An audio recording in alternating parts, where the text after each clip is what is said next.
믿음은 바라는 것들의 실상이요 보이지 않는 것들의 증거니 선진들이 이로써 증거를 얻었느니라. 믿음으로 모든 세계가 하나님의 말씀으로 지어진 줄을 우리가 아나니 보이는 것은 나타난 것으로 말미암아 된 것이 아니니라. 믿음으로 아벨은 가인보다 더 나은 제사를 하나님께 드림으로 의로운 자라 하시는 증거를 얻었으니 하나님이 그 예물에 대하여 증거하심이라. 그가 죽었으나 그 믿음으로써 지금도 말하느니라. 믿음으로 에녹은 죽음을 보지 않고 옮겨졌으니 하나님이 그를 옮기심으로 다시 보이지 아니하였느니라. 그는 옮겨지기 전에 하나님을 기쁘시게 하는 자라 하는 증거를 받았느니라.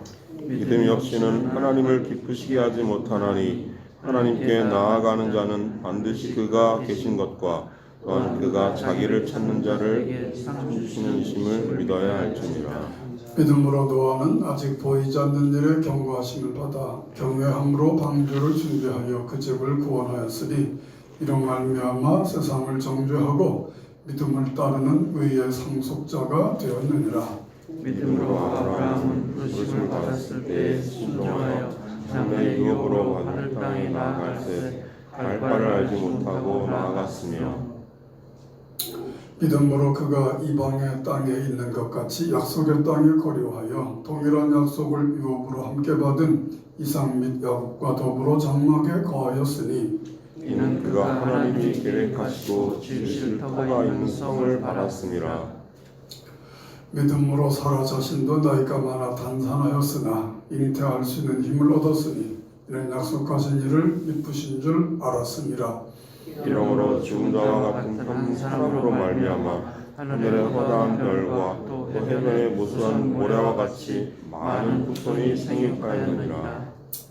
이 사람들은 다 믿음을 따라 죽었으며 약속을 받지 못하였으되 그것들을 멀리서 보고 환영하며 또 땅에서는 외국인과 나그네임을 증언하였으니 그들이 이같이 말하는 것은 자기들이 본향 찾는 자임을 나타내니라. 그들의 나음과 본향을 생각하였더라면 돌아갈 기회가 있었으려니와 그들이 이제는 더 나은 본향을 사모하니 곧 하늘에 있는 것이라.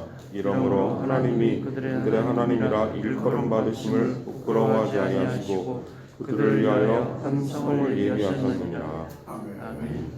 새해가 밝았습니다. 2024년도 의미 있고 뜻깊은 한 해가 될 줄로 믿습니다.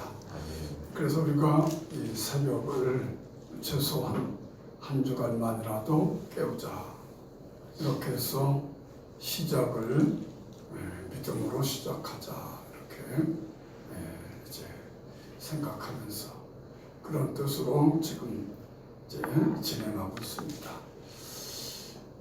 앞으로 우리가 한 해를 또 우리 남은 생을 살아갈 때에 우리에게 필요한 것이 무엇이겠는가? 여러 가지가 필요하겠죠. 현실적인 것도 필요하고 장래도 필요할 것이고 보장도 필요하겠죠. 그런데 정말 필요한 것 그것은 믿음이라고 하는 것입니다. 이 히브리서는 이것은 이제 바울이 지었다 아니다 이렇게 바울의 기록이다 바울 서신이다 아니다 이렇게 갈라집니다. 그래서 신약 성경이 총 27권인데 바울의 서신이 13권이다 이렇게 말하기도 하고 14권이다 이렇게 말하기도 하는데 그건 뭐냐면 히브리서를 바울의 서신으로 보느냐 아니냐에 따라서 13권이다 14권이다 이렇게 아무튼 절반 정도를 바울이 기록한 것은 확실한데 이 히브리서는 교회가 처음에 사도행전에서 탄생할 때에 정말 영광로 같은 그런 성령의 불덩어리로 시작을 하죠. 그래서 하루에 3,000명, 5,000명이 회개하고 돌아오고 수많은 사람들이 우리가 어떻게 해야 구원을 얻겠습니까? 이렇게 베드로 앞에 무릎을 꿇고 그랬죠. 또 그러다가 이제 또 바울이라는 사람이 나타나서 좁은 이스라엘에 있던 이 새로운 이 종교, 이것이 전 세계로 이제 뻗어나가게 된 겁니다. 그렇게 해서 결국 로마까지 들어간 거죠. 그러니까 그 당시 로마 제국인데 그 핵심부 심장까지 들어가서 그 심장을 참으로 놀라운 그 폭발력으로 파괴시키면서 그러면서 모든 그 신들을 몰아내고 이제 오직 예수 그리스도의 나라로 바뀌어가는 그런 과정에 있게 되는 거죠. 그런데 너무나 그 과정은 아주 어려웠던 거죠. 그래서 가만히 있질 않죠. 로마의 황제들이 모든 로마의 황제들이 다 기독교를 박해한 것은 아닙니다. 어떨 때는 좀 놔줬고 어떤 황제는 그렇게 좀 봐주기도 하고 눈 감아주기도 했습니다. 그렇지만은 전체적인 그것은 점점 더 아주 강하게 313년에 콘스탄틴 대제가 그의 어머니의 회심과 함께 기독교를 국교로 공인하기 이전. 그 말은 무슨 말인가? 로마는 이제 로마 신화의 나라가 아니라, 그래서 주피터의 나라가 아니라 이제는 예수의 나라다 하는 것을 선포하는 것이고, 태어나면 그의 종교란에 당신 종교가 뭡니까? 물을 필요가 없이 그냥 무조건 다 기독교 이렇게 되는 걸 말합니다. 다른 종교는 용납할 수 없는 그런 것이 될 때까지 얼마나 많은 고난과 역경과 고통과 핍박과 박해가 따르는지 모르는 겁니다. 그래서 이제 그 전에 사도 바울이 살아있을 그 임세, 그의 마지막 임종할 때쯤 가서는 바울도 그런 디모데후서에서 그런 고백을 하거든요. 다 사람들이 떠났다. 그렇게 고백해. 여러분, 우리가 한평생 뭔가를 위해서 정말 애썼는데 그가 마지막 죽을 때쯤에서 그게 다 무너진 것 같고 다 소용없어지고 사람들이 그런 것에 대해서 등을 돌리고 거기서 함께 손잡았던 사람도 빠이빠이 하고 이렇게 돼서 정말 자기 혼자 조용히 죽음을 기다리고 있는 그런 때라고 하면 얼마나 마음이 아플 뿐 아니라 얼마나 내가 정말 이게 한평생 동안 이걸 위해서 이렇게 애쓰고 수고한 게 정말 이게 가치가 있는 일이었을까, 그런 생각을 안 하겠어요? 여러분들 가운데도 그럴 수 있어요. 내가 한평생 내가 이 직장에서 있었는데 내가 이 직장을 떠날 때에 참 난 외롭게 떠나고 알아주지도 않고 그리고 내가 그렇게 소중하게 생각했던 이 직장 내에서의 가치관, 아이고 선배님 지금 그거 가지고 안 돼요 이런 소리나 듣고 앉았고 아이고 그냥 조용히 계세요. 그러다가 이제 은퇴할 때쯤 되니까 그냥 물러나세요. 이렇다 저렇다 없이 이렇게 됐어요. 그럼 여러분들이 내가 정말 여기 평생 여기서 내가 몸담았는데 이 일을 위해서 내가 정말 참 밤도 없이 낮도 없이 뛰고 달리고 또 뛰었는데 내가 정말 의미 있는 삶을 살았을까? 이게 정말 가치 있는 생일까? 이렇게 생각을 안 할 수가 없을 거예요. 얼마나 외롭겠어요. 얼마나 힘들겠어요. 그렇죠? 그러면은 이제 참 그때 기독교인들이 다 이렇게 이제 박해 속에 살아가는데 처음에는 그 박해를 막 이기고 막 그렇게 나갔죠. 그냥 정말 성령으로 충만할 때는 아무 걱정도 없이 그냥 뭐 콜로세움에 들어가서 거기서 사자의 밥이 되어도 또 뭐 네로가 정말 참 나타나가지고 기독교인들을 다 잡아다가 밤거리를 밝히는 그런 그 등불로 쓰는 거죠. 그 사람을 갖다가 태워가지고 그게 이제 사람을 태우니까 불이 일어나니까 그럼 그게 가로등이 된 거예요. 그렇게 기독교인들을 핍박하고 불에 던지고 얼음에 던지고 뭐 정말 참 이루 말할 수 없는 십자가에 죽이고 십자가에 죽은 사람만 3,000명 적게는 그 정도 된다고 하니까 그래서 그것이 전 로마 제국으로 퍼져나갔잖아요.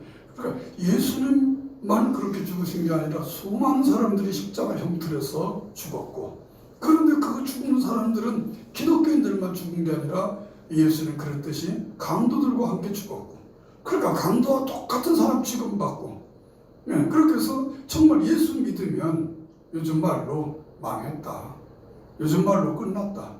그런 그 발가망신 이런 그 분위기가 다 퍼져가는 그런 속에서 이제 기독교인들이 난 더 이상 이제 못하겠습니다 하면서 하나씩 둘씩 이제 접는 거죠. 믿음을 버리고 떠나는 거죠. 이제 그러니까 우리가 볼 때는 배교고 그 사람 입장에서는 소용없습니다. 이렇게 될 수가 있습니까? 아니 하나님이 살아계신다면 아니 예수님이 부활하셔서 승천하셨다면 다시 또 이 땅에 올 수도 있는 것이고 우리를 이렇게 놔둘 수가 있겠습니까? 이건 말이 아닙니다. 이건 내가 아무리 생각해도 이건 아닌 것 같습니다. 전 정말 아무런 희망이 없습니다. 그래서 이제 제가 떠날 테니까 그럴 줄 아세요. 사도님, 목사님, 집사님, 장로님 다 그냥 잘 계세요. 이렇게 하고 사람들이 다 등 돌리고 떠나가는 그런 이제 교회의 분위기인 겁니다. 어쩌면 오늘날 우리 한국도 그럴 수 있어요. 지금부터 불과 한 3, 40년 전만 해도 정말 교회가 어려워진다. 꿈도 꾸지 않았어요.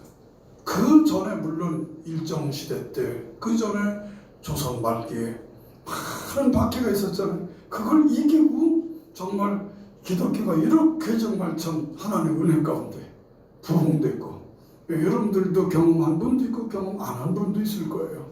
그럼 여러분 교회에서 개척하면 죄송하지만 이런 분위기가 아니었어요. 죄송해요. 이런 분위기가 아니에요. 개척하면 뭐 그냥 10사람이 모여도 지금 100명 모인 것보다 더 뜨겁고 기도하고 통성기도 합시다 그러면요 예배 전에 통성기도 합시다 그러면 목사님 땡땡땡땡 종을 쳐야 됐어요. 끝없이 기도하니까 뭐 잠깐만 합시다. 왜 잠깐만 하자고 그러겠어요? 안 하니까 기도를 안 하니까 조금 하고 맙시다 그 얘기잖아요. 그렇겠어요. 그래 땡땡땡땡 종을 쳐도 종소리가 안 들려요. 종소리가 그 정도 저도 개척교회를 다녔습니다만 그렇겠습니다. 그런데 그 교회만 그런 게 아니에요. 다 한국 교회들이 다 그렇게 해서 개척교회 거의 뭐 1,000만만 쳐도 사람들이 몰려들었어요. 그런데 그들이 뭐 기도할 때 오늘은 박수 치려면은 애를 써야 박수를 친다. 우리 한 번도 박수 안 쳤죠, 그죠? 찬송부 때 그때는 뭐 박수 칩시다 할 것도 없어요. 뭐 손바닥이 뜨겁거나 뭐 차갑거나 뭐 이게 뭐 진짜 참 상관없이 그렇게 해서 찬송가 한 번 부르면 한 번 부르고 두 번도 부르고 세 번 부르고 같은 찬송가를 계속 반복해서 부르고 그랬어요. 그래도 힘들다 소리 한마디 안 하고 어렵다 소리 한마디 안 하고 정말 뭐 감격으로 예배 드렸어요. 예배 한 번 드리면 나중에 중국을 가보니까 중국이 그렇더라고. 그 전에 뭐 딱 1시간 예배 드린다 그러면은 그거 아주 깔끔하다고 할 때부터가 이상했어요. 그 전에는 예배 드리면 뭐 1시간 반, 뭐 심지어는 2시간도 드리고 그러니까 매번 할 때마다 부흥회 같은 거예요. 중국교회를 제가 훗날 가보니까 2000년도쯤에 거기 가니까 그러더라고. 그 교회가 거기 하나밖에 없어. 그 교회라서 이 정도도 안 돼요. 실제로는 그 시설이라든지 이런 것들이. 근데 거기 오는데 3시간 걸어서 온다는 거예요. 갈 때도 3시간 걸어서. 근데 예배 드릴 때 아침에 보통 한 2-3시간 정도를 드립니다. 그리고서 점심 먹고 나서 또 한 3시간 예배 드리고 가는 거예요. 그래도 좀 몇 시에 들어갑니까? 뭐 괜찮습니다. 그래서 저는 이 양반들이 뭐 진짜 뭐 엄청나게 오며 막측한 진리를 그렇게 아나. 그랬더니 설교하는 것도 보면 제가 보기에는 참 정말 참 깝깝하기 짝이 없어. 깝깝하게. 이 양반이 설교를 하시는데 나는 정말 지루해서 들을 수가 없어. 지루해서. 미안하지만 집에서 들을 수가 없어. 내가 오늘 오는데 뭐 어디서 건너가고 그런 얘기를 왜 하나 뭐 그랬어. 그런 얘기를 건너갔더니 거기 애들이 거기 있어가지고 아니 아무 쓸데없는 얘기 한 30분 하는 것 같아 내가 보기에는. 그런데도 이 사람들은 하여튼 무조건 좋대 무조건. 그래서 난 중국 가서 목회하고 싶어. 이야 참 정말 그런 분. 그래서 내가 옛날에 생각해봤어. 그랬더니 정말 옛날에 그랬던 것 같아. 무슨 간증한다고 하면 별로 쓸데없는 간증 같은 거 하는데 굉장히 은혜받고 막 그랬어. 요새는 얼마나 이게 목사님들이 성경 박사가 되셨고 신자들이 성경 박사. 요새는 목사님 웬만하면 못합니다. 왜요? 헬라어 히브리어를 평신도들이 다 마스터해가지고 영어는 저리 가고 그래가지고 뭐라고 하면 목사님 그 오늘 그런 뜻이 아니에요 이러고 앉았으니 이건 예배 시간에는 카톡으로 다 검색을 해야. 내가 임진왜란이라고 했다가 끝나고 가니까 목사님 그거 정유재란이에요. 이거 참 그래서 와 그런 세상이 됐어요. 그런데 미안하게도 오늘날 교회는 그렇게 참 뜨겁잖아요. 그 점점 이제 그런 교회였다가 개척교회 이제 초대교회가 이 계속되는 이 핍박으로 인해서 300년을 이어갔으니까 300년을 생각해보세요. 300년을 핍박이 이어졌다고 하면 말도 안 거죠. 에녹이 300년 동안 하나님과 동행했잖아요. 그렇죠? 그러니까 그 기간 동안을 요구하신 거예요. 근데 참 굉장한 거예요. 이 사람들이 그러니까 정말로 나는 더 이상 못하겠습니다. 그러는 거예요. 나는 예수님이 누군지 모르겠지만 그럴 수가 없습니다. 그러는 거죠. 하나님 살아계시고 그럴 수가 있나요? 이렇게까지 우리를 내버려둘 수 있나요? 이러고 생각해보세요. 이렇게 된 거죠. 믿음을 가지세요. 믿음으로 한번 판단해봅시다. 그게 아니라 생각해보세요. 이렇게 한 거예요. 여러분들도 아마 자기도 모르게 말할 때 생각해보세요. 그렇게 생각해보세요. 근데 우리는 믿음으로 판단합시다. 믿음을 가집시다. 이런 말을 잘 안 하잖아요. 믿음은 뭐냐? 확신과 증거를 주는 믿음이에요. 그러니까 천지가 만들어진 거 이거는 우리가 본 적이 없어요. 단 한 사람도 본 적이 없어요.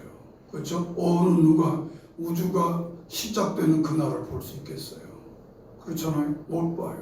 요즘은 이제 과학이 발달해가지고 그 우주가 생겨난 게 137억 년 전에 생겨났다는데 130억 년에 그 별에서 나오는 빛을 지금 본다 그런 얘기를 해요.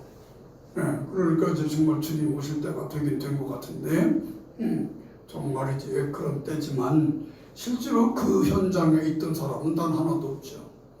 그런데 어떻게 우리가 그걸 알아요? 믿음으로 아는 거죠. 믿음으로. 어제도 얘기했지만 노아 홍수 얘기할 때 저는 그 얘기했잖아요. 역사적으로 또 어떤 창조 과학적으로다가 그걸 과학적으로다가 그걸 얘기를 들어서 내가 믿기 훨씬 전에 그보다 수십 년 전에 나는 그거 조금도 의심하지 않고 믿었다. 그거 알았다. 그렇게 알았다. 그런데 그게 바로 믿음이라는 거죠. 그러니까 믿음은 뭐냐 말이죠. 바라는 것들의 실상이고 보지 못하는 것들의 증거다. 바라는 것은 뭐예요? 소망이죠. 소망. 그건 미래일 거예요. 미래일 건데 믿음을 가지고 있으면 그 미래가 장차가 아니라 현재가 된다는 거죠. 현재가 된다. 그러니까 우리가 장차 하늘나라 가죠. 근데 우리가 믿음을 가지고 있으면 장차 천국을 누리는 것이 현재 여기에서 천국을 누리는 삶을 살아가는데 그것은 바로 믿음이라는 거죠. 그러니까 지금은 지옥이야. 지금은 지옥 같아.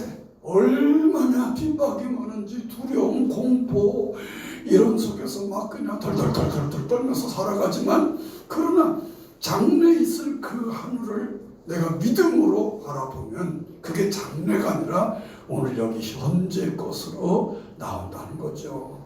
그게 바로 믿음의 역할이라는 거죠. 그러니까 단순하게 믿음은 뭐 장차 잘 될 겁니다. 장차 뭐 건강해질 겁니다. 그걸 포함해서 그런 걸 포함해서 그런데 그런 건 아주 저차원적인 것이고 모든 것을 다 아우를 수 있는 하나님의 나라, 의와 평강과 희락이 넘치는 그 나라, 그건 우리가 죽은 다음에 가는 나라라고 생각하는데 그 세계를 내가 믿음으로 가지고 하나님을 믿으면, 하나님이 그걸 약속하신 그 하나님을 믿으면 그것이 오늘날 여기에서 그 모든 고통과 환난과 역경을 딛고서 여기가 천국입니다 라고 말하게 된다는 거죠. 그래서 바라는 것들이 실상이고 보이지 않는 것들의 증거다 이 말이죠. 증거를 대봐. 증거를 대봐. 그럼 뭐예요? 나 증거는 없어. 네가 손 내면 거기다 내가 올려줄 증거는 없어. 근데 난 믿어. 그러는 거잖아요. 난 알아. 그러는 거죠. 그러니까 안다는 말하고 믿는다는 말하고 똑같은 거예요.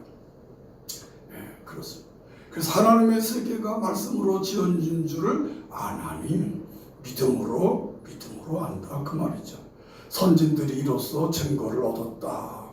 그래서 선진들은 뭐예요? 우리 앞서간 신앙의 선배들, 신앙의 위인들이 바로 믿음으로 증거를 얻었단 말이죠. 믿음으로 증거를 받았다는 거죠. 그래서 여기서도 보면은 히브리서 1장 보면 예수 그리스도가 누구냐라고 할 때에 예수 그리스도는 천사보다도 위대하고 예수 그리스도는 모세보다도 위대하고 그걸 뭔가 다 그거는 이제 그 히브리 사람들이 그렇게 정말 하나님처럼 알고 있던 존재들이에요. 천사. 그리고 모세. 정말 위대한 모세. 그리고 뭐 그 뒤로 나오는 멜기세덱 같은 그 제사장이라는 위대한 사람의 큰 꼭대기로 올라가면 멜기세덱이잖아요. 물론 그 뒤에는 이제 아론의 반차를 따라서 아론의 후예들이 제사장을 좀 역할하지만 그 전에는 멜기세덱이라는 사람이 갑자기 나타나가지고 그렇죠? 그래요. 아브라함 앞에서 축복을 해주고 그리고 아브라함이 11조를 드리고 그랬다는 거죠. 그래서 이 사람은 시작도 없고 끝도 없는 정말 퀘스천 마크밖에 없는 신비한 인물이다 그랬던 거죠. 그런데 그 예수 그리스도가 누구냐? 바로 멜기세덱의 반차를 따라온 분이다. 다시 말하면 시작도 없고 끝도 없는 제사장 중에 제사장, 왕 중에 왕, 바로 그분이 예수 그리스도다 이렇게 설명을 하면서 우리가 믿는 믿음의 주여 또 온전케 하시는 그분, 우리의 믿음의 대상은 그저 모세 같은 정도가 아니야. 히브리인들은 모세하면 껍벅 죽을 때니까 그거와 비교가 안 돼. 천사하면 껍벅 죽을 때니까 천사와 비교가 안 돼. 이렇게 해서 비교할 수 없는 그분을 우리가 믿는 것이다. 그런데 그분이 땅에 오셔서 얼마나 처참하게 살았느냐, 그분은 얼마나 비참하게 지냈느냐, 그분은 얼마나 마지막에 그렇게 십자가에서 죽었느냐. 그러나 그가 바로 우리가 믿는 그 예수다. 그러므로 그분이 그렇게 죽었으니까, 그리고 그분이 그렇게 또 부활했으니까, 그리고 그분이 다시금 또 승천하셨으니까, 하나님 우편에 앉아 계시니까, 그러면 우리도 마찬가지로 이렇게 어려움 당하고 고통 당할 때에 그분을 바라보자. 믿음의 주여 온전케 하시는 예수를 바라보자. 그래, 그분이 그 고통을 참고 겟세마네를 그리고 십자가에서 그리고 수많은 사람들로부터 받은 멸시 천대를 이기고서 그분이 그 길을 걸어갔다면, 우리도 주를 믿는다면 우리도 그 길을 걸어가는 건 너무나 마땅하다. 그러면서 이제 나중에는 경고도 하죠. 너희들이 말이야 믿음을 잃어버리면 안 된다. 믿음을 잃어버리면 말이야 그럼 아무것도 남는 거 없다. 그렇게 이제 믿음을 이야기를 하는 거죠. 그리고 하나님을 기쁘시게 하는 건 믿음이단 말이에요. 믿음이 없이는 하나님을 기쁘시게 못한다. 6절부터 12절에 그렇죠? 그래요. 믿음, 하나님을 기쁘시게 해드리는 믿음은 구체적으로 두 가지인데, 반드시 그가 계신 것과 하나님 반드시 계신다. 우리는 그냥 계신다는 말 하면은 조금 좀 안 닿아오니까 살아계신 것과, 또한 자기를 찾는 자들에게 상 주시는 이심을 믿어야 된다. 이 두 가지를 믿어야 된다. 그분은 지금 죽은 것 같아. 내가 이렇게 고통을 당해도 한 번도 안 나타나셔. 이걸 갖다가 나타나가지고 옛날 예수님 오셔서 그런 것처럼 척척척척 문제를 해결해 주시지 않아? 내 앞에 막 그냥 파도가 일어나도 파도가 잔잔해지는 적이 없어. 내가 지금 죽음의 구렁텅이로 들어가도 나를 다시금 다니엘처럼 끌어주는 적이 없어. 네, 그 하나님, 옛날 하나님인지 몰라. 이젠 죽었어. 하나님은 죽었어. 그랬죠? 까르트로 신은 죽었다. 그죠? 네. 그러니까 그렇게 뭐 이제 현대판에 와가지고 엄청나게 뭐 실존주의 뭘 해가지고 말이야 막 그랬잖아. 근데 그 당시에도 그랬던 거예요. 그 당시에도 죽었다. 죽었다. 근데 하나님은 죽지 않았단 말이죠. 하나님 반드시 그는 살아계신다.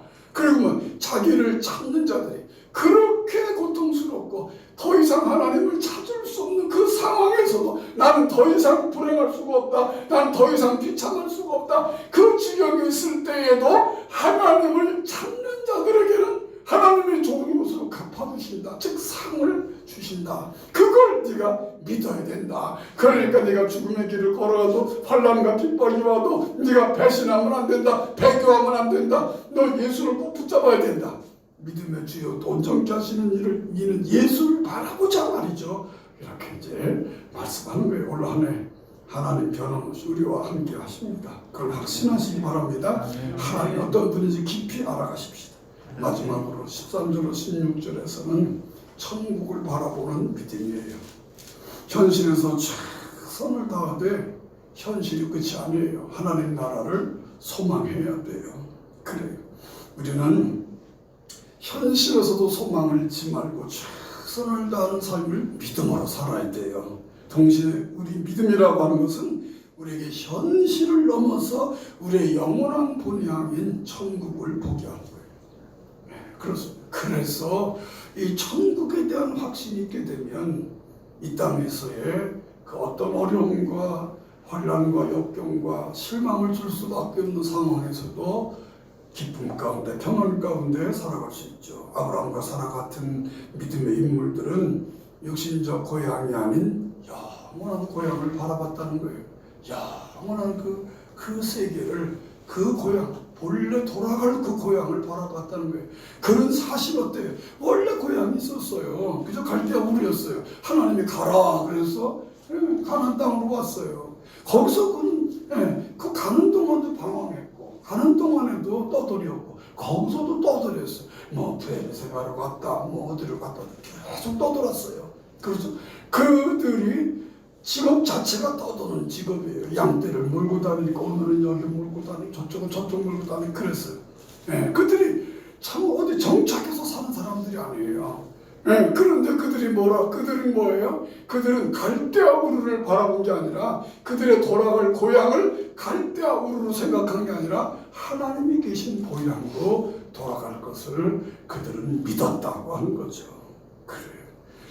우리 주님의 재림으로 완성될 미래와 완전한 하나님 나라를 소망하면서 여러분 2024년도 승리하시기를 예수 이름으로 축복합니다.